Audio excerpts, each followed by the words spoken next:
Ladies Discourse. This is your girl Taz, And your girl Sha. and we're your host on TLD. Today's topic is on entrepreneurs. What is an entrepreneur? An entrepreneur is a person that organizes and operates a business or businesses. Today on our show, we have special guest Monica, who's an entrepreneur. Hello. Hello, welcome to the show. Thank you. Thank you for joining us today, Monica. You're welcome. Monica, can you tell our listeners the name of your business and what your company provides? Uh, the the name of our business is M&T Logistics. That's Monica and Tony. Okay. And what services your business provide for everybody out here? So we are a trucking company, and we do general freight, and we are local. Okay, and where are you guys at? What city and state? We're in Atlanta, Georgia. Okay, okay. So let me ask you, Monica, why did you and your husband become entrepreneurs? So we felt like it was to make a better life for ourselves and family, and also we could kind of control of what it was we wanted to make financially. Okay. Okay. Yeah, I know, Monica, you worked in corporate America for many years, and now you have been an entrepreneur for many years also. Which do you prefer? Do you prefer corporate America or entrepreneurship? So I feel like being an entrepreneur is more lucrative because you can get as much work as you want to get, and you can handle when you want to go and when you want to come. Right. And you can set your rates for what it is you want to make. Oh, that's good. That's good.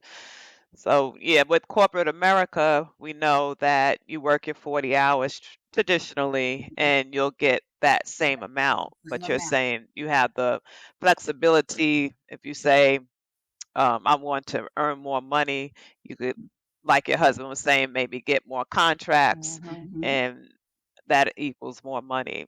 Right. So Okay. you can kind of set, if you decide 1 month you want to make a certain amount of money, you set your contracts to make that amount of money. Right. Oh, So okay. you just try to, of course, once again, you got to get your hustle on to Right. get that kind of money that you want to make. Right. Mhm. But It's not like, oh, I'm going to go to your corporate job. Like you said, you work the 40 hours and you get that 40-hour pay. When you're doing your own business, you can say, well, I want to work maybe 40 hours, but my contracts are going to have to be a little bit more money and still, get that overage that you may want to get. right. Even doing Okay. 40 hours because you're getting better contracts for yourself. Right. So it's just Oh, basically to have the flexibility, Hey, if I want, Yes, if I want to make what 10,000 this month, we can do that. We'll put that in, set that yes, up and say, okay, this is how many contracts we need to get that going. exactly.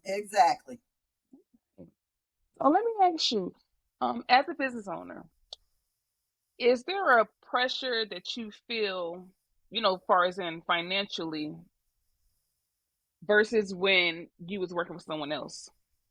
So to me, the pressure is more when you're an entrepreneur, Mm-hmm. only because you don't get the same amount of money coming in as what we just said. Depending on the time of the season, Mm-hmm. sometimes the the lows just aren't there, Okay. and so you will not get the same amount of money as if you was going to a job, even though the season, maybe winter, you're Mm-hmm. going to get the same amount of money when you go to work Right. for somebody else. But being an entrepreneur, if the winter seasons, the work is a little slower sometimes. Mm-hmm. You're not gonna make that same amount of money. Right. Okay. Okay. So to me, that's more pressure because now you have to make sure, Right, because you're putting some money.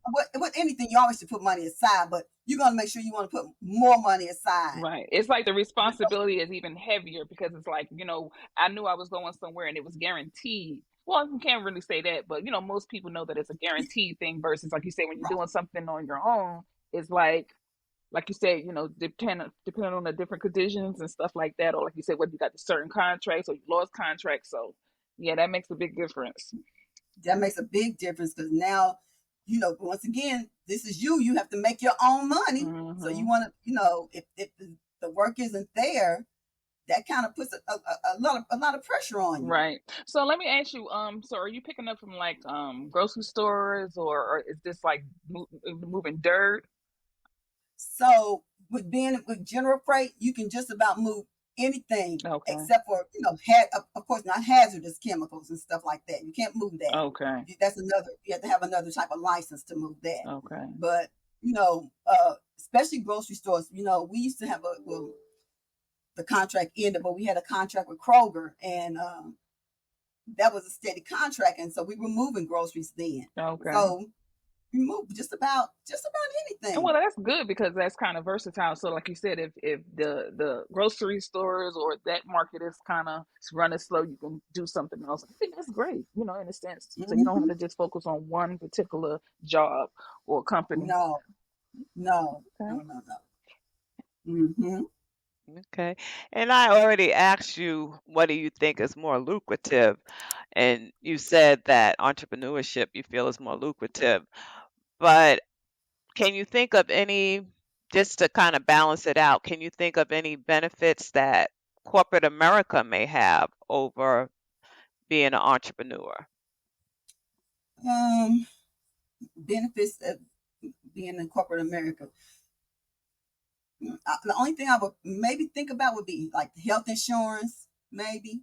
But Okay. because we have to have our own health insurance. Being an entrepreneur, you have to get that on your own. But even now in corporate, I think you even have to have your own health insurance. So I don't even know if that matters anymore. Well, in corporate, they'll help pay for some of it. Right. Okay, Most jobs, they'll, like I may pay, I don't know, $200 a month for health insurance. S- And whereas you may have to pay on your own, home, Right. yeah, just Right. say 500, Right. they'll supplement it. They'll have to get their own policies when as a small business owner. Yeah. uh-huh, And that is kind of yeah. it varies too because with those type of things, a lot of those premiums are very, very high. That's why a lot of Oh time, yes. yeah, entrepreneurs kind of stay away from it because like it's not worth it. Mm-hmm. Mm-hmm. Mm-hmm. Okay, so Taz, you want to touch on your next question? Yes. Let's see.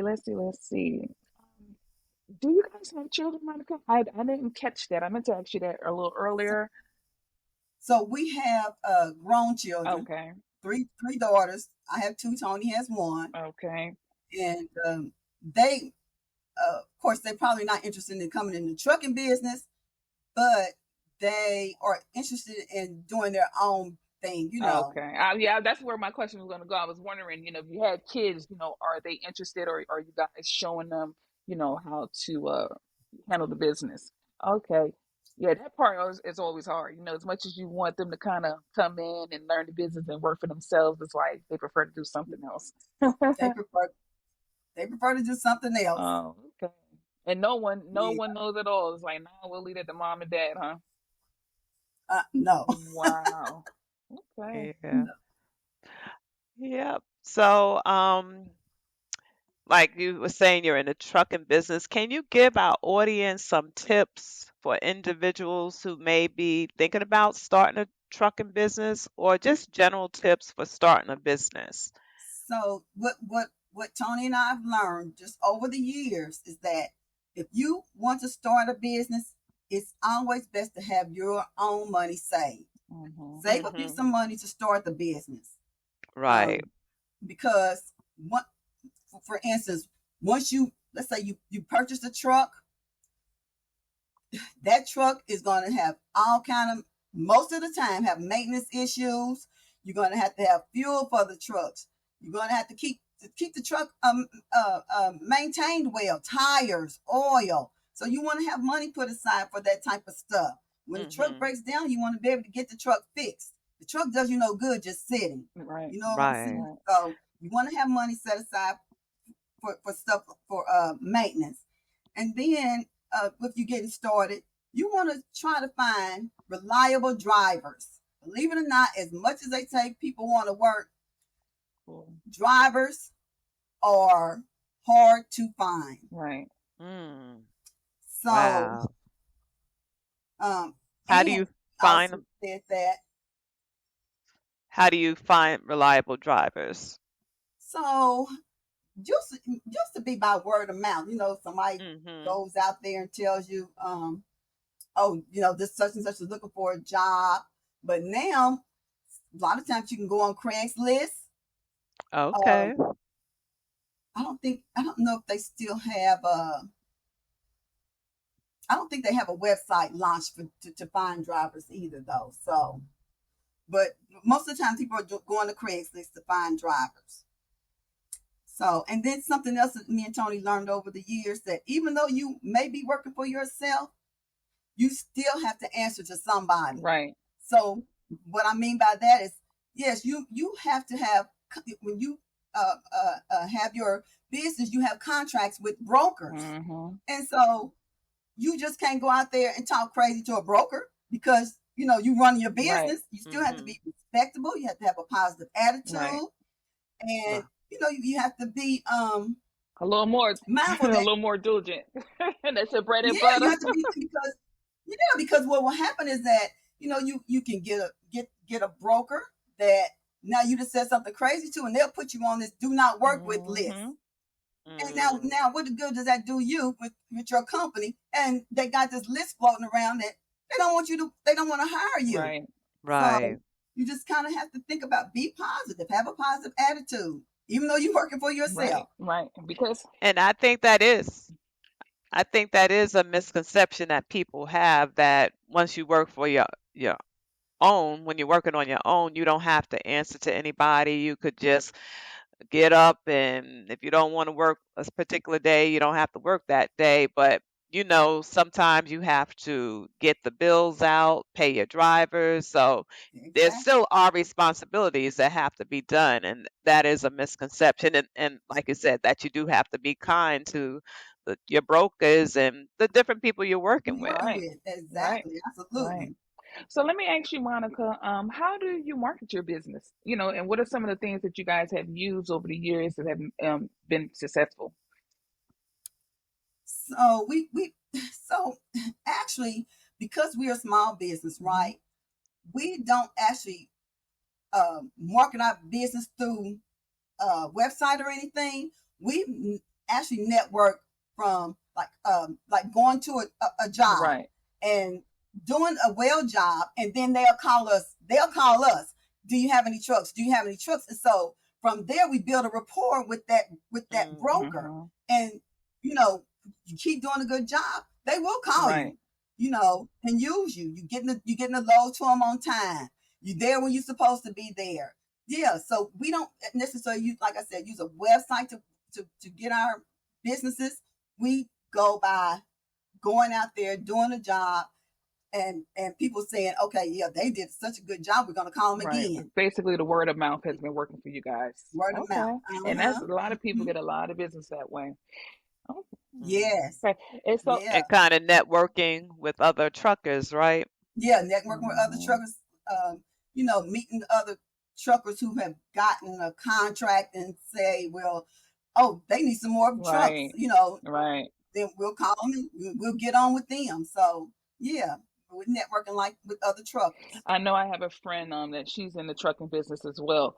And she had a really horrible situation. So I want to ask you guys, have you guys ever ran into a situation where your drivers have taken a load, or because my friend, like I said, she owned a truck business too, and she had someone take a truck full of, I think this particular load was nothing but cigarettes, so it was worth millions. And it took the truck and took it to Chicago and basically dumped it. So, have you ever experienced something like that?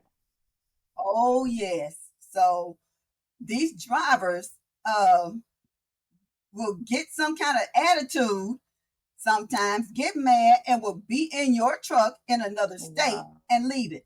In our instance, Mm. the driver, now this wasn't no fault of his, but we booked a load with the broker, and we took the load to the address that the brokers told us to go to. Come to find out, the broker was illegitimate. The What? Wow. address that they had us take the load to, the driver was there, and we were just putting the puzzle together that it was a Mm, scam. mm, mm. So we had to hurry up and call our driver and tell him to leave, get away from there right now, because we didn't know they were either getting ready to rob that, steal the merchandise, Mhm. because, Mm. like I said, we didn't really know what was going to happen, but we knew that that was an illegitimate company. What they had done was they uh, used a broker that we were used to using, but they took their Right. information, used their Yeah, play information, like there was and we them. didn't That Wow. know is it. mm, Yeah, that it wasn't the real company. wow. But I was some. Oh, you know what? We ended up calling. I'm trying to remember how did we figured it out some kind of way. I think we ended up finding out from the real company that that was a scam.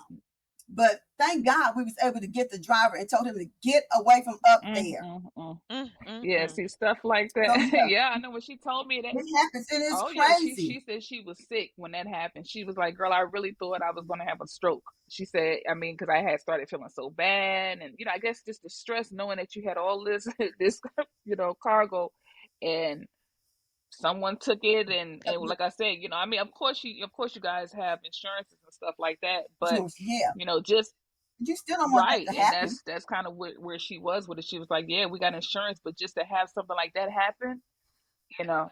And that's such a large Oh yes, claim.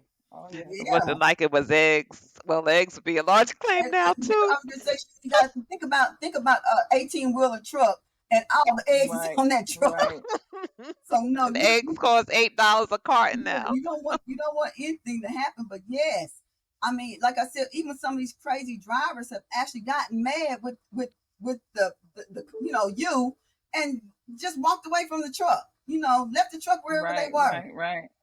So now you Wow. got to figure out how you're gonna go get your truck, and if God forbid they have a load Right, on there. And if it's right. perishable, So let Yes.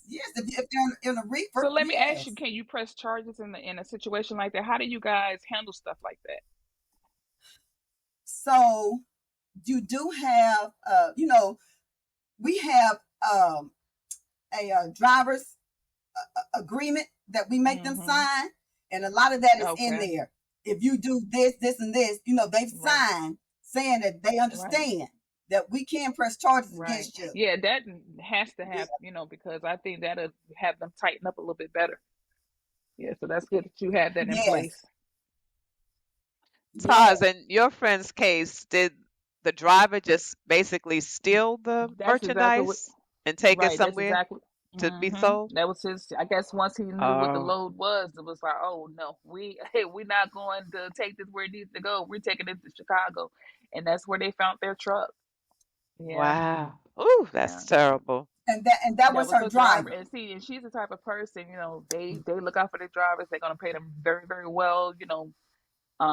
Even if they need their money earlier, she'll, front it earlier. So it's no situation Hmm. where he needed it. Like she said, I mean, come on, when you need certain things, they ask us. But they took that whole truck, and like I said, she was really, really sick behind that situation. So, Right. Mm, That's. I mean, and like you said, that's one of the reasons why I said reliable hmm drivers. hmm. You have to try to find a reliable driver. So Wow. Oh, well, that's good. It sounds like just talking to you, Monica, that entrepreneurship, if you could find a business that you could work and enjoy, it could be better than corporate America. yes, of course, yes. Like I said, you set your own. You can set your own hours, but once again, even setting your own hours, you still may have to get up. If you, for instance, if you want to uh, get loads, you can't wait till 12 o'clock to go on a load board and try to find loads, because by the 12 Okay. o'clock comes, right, they're gone. You right, Hmm. know, so if you want to get a load for, let's say, the same day, one day you need to be looking at the board the previous day to see what's out there. wow, So how, So, Hmm. and it's a grind thing. You still have to grind it even to be an right, right. entrepreneur. So how often are you guys looking at the board, or I mean, do you have? Is it just you? Is your husband? Or do you guys have someone else that just kind of looking to see what's out there to kind of keeping you guys up on the lows and things of that nature? So, so because we have some contracts already set in place, we haven't had to use the load Okay. board, which is a Right. blessing because we have the steady work Right. coming in. Right. So it's So, no fighting for the we crumbs. go. Basically, it's like, oh God, who's going to get the? What did I you say, said Hmm. Sheila? it's I'm one of those sorry. things where you don't have to fight for that. It's like everybody there got the ticket. It's like who's going to get the ticket first? Right. No, we don't have to do that. So, Hmm. mhm. Well, any other little gems you would like to share? Um, I know you said it's very good for people to have a savings for just in case problems arise or the truck breaks down. And I was just thinking in my head, what would average repair cost be for 18 wheeler? Just Oh, something average. okay, And Sheila. So you say average. Um, yes.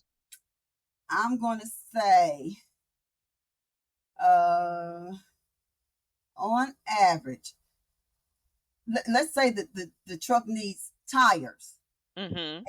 and those tires, those are big tires. Yes. Someone you have to get Huge steering tires. So I think we spent about $2,000 or $3,000. for Oh one tire. no, not for one. Maybe for what is it? Uh, what is it? I'm looking at the truck now for 8 tires. Okay. Mm-hmm. So it's Mm. maybe I'll say 2,000 at the most for eight good tires. But Okay. depending on what happens with the truck, I mean, we spent up to 3,000 to 10,000 Mhm. to get that truck fixed. So that's why Yes. I said you really should try to put you some money aside because depending on what is wrong with that truck, it could go pretty Right. high. Do y'all Yeah. suggest that people buy their trucks new, or do you guys suggest buying them used?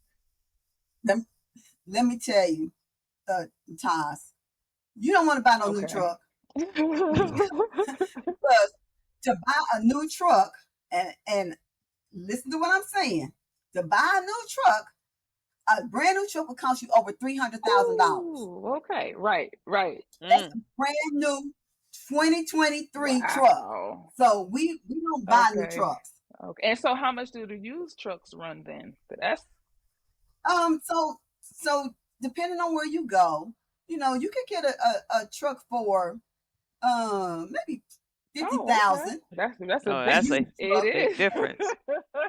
right? And that's an older truck, mind you now.